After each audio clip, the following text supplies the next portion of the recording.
নমস্কার, আমি মুনমুন। মুনমুন কিচেনে তোমাদের সবাইকে স্বাগত। তো দেখো, প্রতিদিনের মতো আমি আবার চলে এসেছি একটা নতুন রেসিপি নিয়ে। তো কী রেসিপি সেটা জানতে হলে সঙ্গে থাকো এবং দেখতে থাকো। তো দেখো, তোমাদের যদি এই রেসিপিটা ভালো লাগে তোমরা একটু লাইক, কমেন্ট ও শেয়ার করে দিও। আর এরকম নিত্য নতুন রেসিপি পেতে হলে আমার সাবস্ক্রাইব করে দিও চ্যানেলটাকে, আর বেল আইকনটা প্রেস করে রেখো। তোমাদের সুন্দর সুন্দর কমেন্ট আমাকে ভিডিও বানাতে মোটিভেট করে। তো একটু সুন্দর সুন্দর কমেন্ট করো আর আমার ভিডিওগুলো ফুল ওয়াচ করে পাশে থেকো। তো চলো শুরু করি। আজকে আমি কী রেসিপি করছি সেটা দেখার জন্য অবশ্যই তোমরা সঙ্গে থাকো। তো দেখো বন্ধুরা, আজকে আমি তোমাদের সঙ্গে শেয়ার করছি মায়াপুর ও নবদ্বীপের ফেমাস বিখ্যাত ডাঁটার তরকারি। এই ডাঁটার তরকারিটা তোমরা যদি একবার বাড়িতে বানাও তাহলে কিন্তু বাড়ির সবাই কিন্তু তোমাদের প্রশংসায় পঞ্চমুখ থাকবে। যারা মায়াপুর এবং নবদ্বীপ গিয়েছো তারা নিশ্চয়ই জানো সেখানের এই ডাঁটার তরকারি কতটা বিখ্যাত। আর এটা আমি যখন গতবার মায়াপুর গিয়েছিলাম তখন কিন্তু এই রেসিপিটা খেয়ে আমার অসাধারণ লেগেছিল। তার সম্পূর্ণ ট্রিক্স দেখো তোমাদের সঙ্গে শেয়ার করছি। এখানে দেখো ডাঁটাগুলোকে ঠিক এইভাবে ছাল ছাড়িয়ে কেটে নিয়েছি। আর এখানে আলুর দেখো খোসা সহ কিন্তু আমি আলুটা কেটে নিয়েছি। খোসা কিন্তু একদম বাদ দিইনি। তো কারণ যে কোনো দেখবে ঠাকুরের ভোগ বা অন্য যে কোনো কিছুতেই রান্না করলে দেখবে এভাবে যদি খোসা সমেত রান্না করা হয় না, এর কিন্তু একটা ভীষণ আলাদা স্বাদ আছে। তাই একবার হলো আমার তো এরকম মায়াপুর নবদ্বীপ ফেমাস রেসিপিটা বানিয়ে দেখো। এখানে দেখো আমি নিয়ে নিয়েছি মটর ডাল। মটর ডালটাকে আমি কিন্তু 3-4 ঘন্টা মতো ভিজিয়ে রেখেছিলাম, দিয়ে এটাকে একটা পাত্রে রেখেছি। এবারে এই মটর ডালটাকে কিন্তু আমি মিক্সির মধ্যে বেটে নেব। তো দেখো এখানে একটা মিক্সি নিয়েছি, এর মধ্যে দেখো মটর ডালগুলোকে কিন্তু আমি দিয়ে দিচ্ছি। তো এটা কিন্তু বেশিক্ষণ ভিজতে সময় লাগে না, এই মটর ডালটা কিন্তু খুব তাড়াতাড়ি ভিজে যায় বন্ধুরা। তো তোমরা যদি 3-4 ঘন্টা মতো ভিজিয়ে রাখো তাতেই দেখবে খুব সুন্দর ভিজিয়ে যাবে। তো দেখো এখানে কিন্তু সমস্ত মটর ডালটাই আমি মিক্সির মধ্যে নিয়েছি, আর নিয়ে নিয়েছি কিছু আদা কুচো, আর দিয়ে দিলাম একটা কাঁচা লঙ্কা। আর এখানে আমি দেখো সমস্ত মশলাই কিন্তু একে একে অ্যাড করব, তো সেটা তোমরা সঙ্গে থাকো। এখানে দেখো দিয়ে দিলাম 1/2 চামচ মতো হলুদের গুঁড়ো, 1/2 চামচ লঙ্কার গুঁড়ো, 1/2 চামচ ধনের গুঁড়ো, সমস্ত গুঁড়ো মশলাটা দিয়ে দিয়েছি। এবারে সবার শেষে দিয়ে দিলাম 1/2 চামচ স্বাদ মতো লবণ, আর একটু দিয়ে দিলাম চিনি। চিনিটা দিলে কি হয় জানো তো বন্ধুরা, কি সুন্দর লাগবে দেখবে, এবং বড়াগুলো খেতেও কিন্তু অসাধারণ লাগবে। তো দেখো একটু জল দিয়ে কিন্তু আমি এটাকে সুন্দরভাবে বেটে নিয়েছি। ঠিক এইভাবেই কিন্তু শক্ত শক্ত করে বন্ধুরা বেটে নিতে হবে, খুব বেশি কিন্তু জল দিয়ে এটাকে একদম পাতলা করা যাবে না। তো দেখো এখানে কিন্তু আমার ডালটা বাটা হয়ে গিয়েছে। এবারে এই রেসিপি করার জন্য আমি দেখো এখানে মশলাটা করে নিচ্ছি। দিয়ে দিচ্ছি আদা, আর নিয়ে নিচ্ছি একটা টমেটোকে কুচো করে নিয়েছি, আর এর মধ্যে দিয়ে দেবো সামান্য অল্প 1 চামচ মতো জিরে, দিয়ে এটা সুন্দর একটা মিহি পেস্ট আমি দেখো বানিয়ে নিচ্ছি। তো দেখো পেস্টটা আমার সুন্দরভাবে রেডি হয়ে গেছে, একদম মিহি করে বেটে নিয়েছি। এর থেকে কিন্তু আর কিছু বেশি মশলার প্রয়োজনই হবে না। এবারে দেখো গ্যাসের উপর একটা কড়াই বসিয়ে দিয়েছি, আর দিয়ে দিয়েছি তার মধ্যে সর্ষের তেল। তেলটা একটু দেখো কড়ার গায়ে ভালো করে বুলিয়ে নিলে কি হয়, তেলটা কিন্তু সুন্দরভাবে কড়াটা গরম হয়ে গেলে সবজিগুলো কড়ার গায়ে লেগেও যাবে না। আর বড়াটা যখন ভাজবো তখন কিন্তু আমি যদি এভাবে তেলটা বুলিয়ে নিই তাহলে দেখবে বড়াগুলো কড়ার গায়ে জড়িয়ে যাবে না। এবারে দেখো বেটে রাখা ডালটা বড়ার আকারে কিন্তু অল্প অল্প করে আমি যতটা পরিমাণ ধরে একটা কড়ার মধ্যে ততটাই দিলাম, কেন একসঙ্গে তো বেশি বড়া ভাজা যাবে না, তাহলে একটার গায়ে কিন্তু একটা উলট পালট হয়ে যাবে, লেগে যাবে, তখন কিন্তু ভালো লাগবে না। তো দেখো উল্টে পাল্টে কিন্তু আমি বড়াগুলোকে সুন্দর করে ভেজে নিচ্ছি। তো বড়াগুলো একটু ভালো করে দেখো লাল লাল করে ভেজে নেব। তো সব বড়ার যেটা বেটেছিলাম সবটা কিন্তু একসঙ্গে আমার হয়নি, প্রথমে কিন্তু একটা স্টেপে দেখো আমি কিছু বড়া ভেজে নিয়েছি। বড়াগুলো এবার দেখো লাল লাল করে ভেজে নিয়েছি। এবার কিন্তু আমি তুলে একটা পাত্রে রেখে দিচ্ছি, আর বাকি যে ডালটা রয়েছে একই রকমভাবে দেখো আমি ওই তেলের মধ্যেই কিন্তু ভেজে নেব। তো একসঙ্গে আমি সব বড়াগুলো দেইনি, 2 স্টেপে কিন্তু আমি বড়াগুলোকে ভেজে নিয়েছি। আবারও যে ডালটা বাটা ছিল সেখানে বাকি যেটা ছিল সবগুলো একই রকমভাবে দেখো আমি সুন্দর করে বড়ার মতো করে ভেজে নিচ্ছি। সবগুলোই দেখো আমার দেয়া হয়ে গেছে। এই পর্যায়ে দেখো উল্টে পাল্টে কিন্তু একই রকমভাবেই ভেজে নিতে হবে। আর বড়াগুলো কিন্তু যখন ভাজবে বন্ধুরা গ্যাসের ফ্লেমটা একটু লো ফ্লেমে রাখবে, নাহলে কিন্তু বড়াগুলো তলায় ধরে যাবে আর ভেতরটা কিন্তু একদম আটবে না। ওপরে কালার এসে যাবে কিন্তু ভেতরটা একদম আটবে না। তো দেখো একদম লো ফ্লেমে, লো টু মিডিয়াম ফ্লেমে রেখে দেখো বড়াগুলোকে কত সুন্দর উল্টে পাল্টে লাল লাল করে ভেজে নিয়েছি। এবারে সবগুলো কিন্তু দুটো সাইড কিন্তু খুব ভালো করে বন্ধুরা ভেজে নিতে হবে। এবারে এগুলো কিন্তু আমার ভাজা হয়ে গিয়েছে। এবারে কিন্তু এগুলোকে আমি তুলে দেখো একটা পাত্রে রেখে দিচ্ছি। এবারে এই কড়াটাকে ভালো করে একটু পরিষ্কার করে নেব। দেখো বড়াগুলো সুন্দরভাবে ভেজে নিয়েছি, পরিষ্কার করে নিয়েছি। দেখো এবার ওই কড়াইয়ের মধ্যে দিয়ে দিচ্ছি আবার কিছু পরিমাণ সরষের তেল।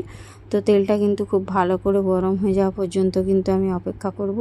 দেখো তেলটা একটু কড়ার গায়ে বুলিয়ে নিচ্ছি, তাহলে দেখবে সবজিগুলো কড়ার গায়ে জড়িয়ে যাবে না। তো দেখো এখানে কিছু আমি গোটা ফোড়ন দিয়ে দিচ্ছি। তেলের মধ্যে দিয়ে দিলাম একটা তেজপাতা আর হচ্ছে হাফ চামচ মতো ফোড়ন, 5 ফোড়ন যেটা বলি, আর এখানে একটা শুকনো লঙ্কা। এটাকে দেখো তেলের মধ্যে খুব সুন্দর ভেজে নিলে ফোড়নের একটা মিষ্টি গন্ধ আসে। এই পর্যায়ে দেখো আমার কিন্তু ফোড়নটা সুন্দর ভাজা হয়ে গিয়েছে। এবারে কেটে রাখা আলু আর সজনে ডাঁটাটা আমি কিন্তু এবারে এই কড়াইয়ের মধ্যে দিয়ে খুব ভালো করে দেখো নেড়ে চেড়ে কিন্তু ভেজে নেব। খুব সুন্দর করে কিন্তু ডাঁটা আর আলুটাকে একটু ভেজে নিতে হবে, তাহলে কিন্তু রেসিপির স্বাদটা দ্বিগুণ হয়ে যাবে। তো জানো তো বন্ধুরা, আর এইভাবে যদি ঠাকুরের ভোগের মতো যদি করে তোমরা এই আলুগুলোর খোসা সমেত রান্না করো, তাহলে কিন্তু এই রেসিপির স্বাদ কিন্তু একদম দ্বিগুণ হয়ে যাবে। আর কিন্তু খোসা সমেত খেতে কিন্তু দারুণ লাগে। কিন্তু ভোগের যখন রান্না হয়, যে কোনো কুমড়ো বলো আলু বলো সমস্ত কিছু কিন্তু ভোগের রান্নার সময় ওরা খোসা ছাড়ানো হয় না, খোসা সহই কিন্তু রান্নাটা করা হয়, আর খেতে কিন্তু বেশ ভালোই লাগে বন্ধুরা। তো দেখো আমিও কিন্তু ঠিক সেই একই রকমভাবেই করছি, যেভাবে মায়াপুর আর নবদ্বীপে কিন্তু আমি খেয়ে এসেছিলাম। তো দেখো এখানে কিন্তু আলু আর সজনে ডাঁটাকে সুন্দর করে ভালো করে ভেজে নিলাম। একটু ঢাকনা দিয়ে দিয়েছিলাম, কারণ জানো তাহলে কিন্তু আলুটা আর সজনে ডাঁটাটা একটু কিন্তু সেদ্ধ হয়ে যাবে। তার জন্য কিন্তু 5 মিনিট মতো আমি ঢাকা দিয়ে রেখেছিলাম। তো দেখো এই পর্যায়ে কিন্তু তোমাদের সঙ্গে কথা বলতে বলতে আলু আর সজনে ডাঁটাটা দেখো সুন্দর ভাজা হয়ে গিয়েছে। এবারে বেটে রাখা আদা আর টমেটোর যে জিরার পেস্টটা ছিল, ওই পেস্টটা কিন্তু আমি এবার দিয়ে দিলাম। আর এর মধ্যে দিয়ে দিচ্ছি স্বাদ মতো লবণ আর হাফ চামচ হলুদের গুঁড়ো, হাফ চামচ লঙ্কার গুঁড়ো আর হাফ চামচ ধনে গুঁড়ো। গুঁড়ো মশলাটা দিয়ে ভালো করে কিন্তু কষিয়ে নেব।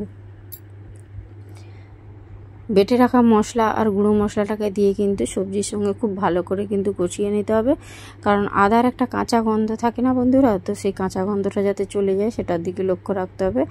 আর এই পর্যায়ে একটু দেখো সুন্দরভাবে আমি একটা টমেটোকে বেশ সাইজ মতো কেটে নিয়ে এর মধ্যে দিয়ে দিলাম। এতে দেখবে রেসিপির কালারটাও বেশ সুন্দর হবে আর খেতেও কিন্তু খুবই ভালো লাগবে। আর এখানে আমি দেখো মিক্সির বোলটা ধুয়ে নিয়ে একটু কিন্তু জল আমি ওতে দিয়ে দিলাম, কারণ ওতে অনেকটা পরিমাণ মশলা লেগেছিলো। তো ওটা ধুয়েও কিন্তু সামান্য একটু জল দিয়ে দিয়েছি। এবার খুব ভালো করে নাড়িয়ে চাড়িয়ে কিন্তু আমি মশলাটার সঙ্গে আলু আর ডাঁটাটাকে খুব ভালো করে এবার কষিয়ে নেব, যতক্ষণ না আদার কাঁচা গন্ধটা চলে যাচ্ছে। তো এইভাবে নাড়াচাড়া করে দেখো সুন্দরভাবে আমি কিন্তু আলু আর ডাঁটাটাকে কষিয়ে নিয়েছি। আর একটু কিছু সময় ধরে আমি কষিয়ে নিচ্ছি। তো কষানোটা যখন মোটামুটি আমার কমপ্লিট হয়ে যাবে, তখন কিন্তু এর মধ্যে আমি দিয়ে দেব জল। তো দেখো এই পর্যায়ে কিন্তু কষানোটা হয়ে গিয়েছে। আর জলটা কিন্তু তোমরা মেজারমেন্টেই দিবে, কারণ আমি যখন এর মধ্যে বড়াগুলো দেবো, বড়াটা কিন্তু জলটা অনেকটা অংশেই টেনে নেবে, তাই তোমরা কিন্তু বুঝে শুনে জলটা দিও। আর জলের পরিমাণটা একটু বেশি করেই দিও বন্ধুরা, যাতে কিন্তু বড়াগুলো দেওয়ার সময় বড়ায় কিন্তু অনেকটা জলই টেনে নেবে।